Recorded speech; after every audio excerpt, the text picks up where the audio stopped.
ಶಿರ್ಸಿ ನಗರದ ಮಧುವನ ಹೋಟೆಲ್ ಮುಂಭಾಗದಲ್ಲಿರುವ ಪ್ರಮುಖ ಬಡಾವಣೆ ಅಯೋಧ್ಯ ನಗರದ ದುರವಸ್ಥೆ ಕೇಳುವವರೇ ಇಲ್ಲದಂತಾಗಿದ್ದು, ನಾವು ಕಟ್ಟುವ ತೆರಿಗೆಗೆ ಕಿಂಚಿತ್ತು ಬೆಲೆ ಇಲ್ಲದಂತಾಗಿದೆ. ನಗರಸಭೆಯವರು ಚರಂಡಿ ಸ್ವಚ್ಛಗೊಳಿಸುವಾಗ ಕಸವನ್ನು ಹೊರಗೆ ತೆಗೆದು ವಾರಗಟ್ಟಲೆ ರಸ್ತೆ ಬದಿಯಲ್ಲೇ ಬಿಡುತ್ತಾರೆ.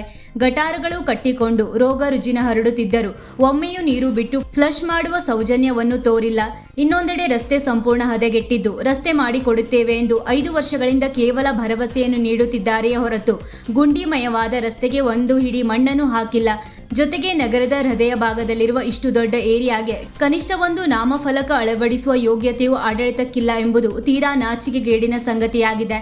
ಸಂಬಂಧಪಟ್ಟ ಅಧಿಕಾರಿಗಳು ಹಾಗೂ ಜನಪ್ರತಿನಿಧಿಗಳು ಕೇವಲ ಒಣ ಭರವಸೆಗಳನ್ನು ನೀಡುವುದನ್ನು ಬಿಟ್ಟು ಕೂಡಲೇ ಎಚ್ಚೆತ್ತುಕೊಂಡು ನಮ್ಮ ಏರಿಯಾದ ಈ ಎಲ್ಲ ಮೂಲಭೂತ ಸೌಲಭ್ಯಗಳಿಗೆ ಮುಕ್ತಿ ನೀಡಬೇಕು ಎಂದು ಶಿರ್ಸಿ ಅಯೋಧ್ಯ ಕಾಲೋನಿಯ ನಿವಾಸಿಗಳು ಆಗ್ರಹಿಸಿದ್ದಾರೆ.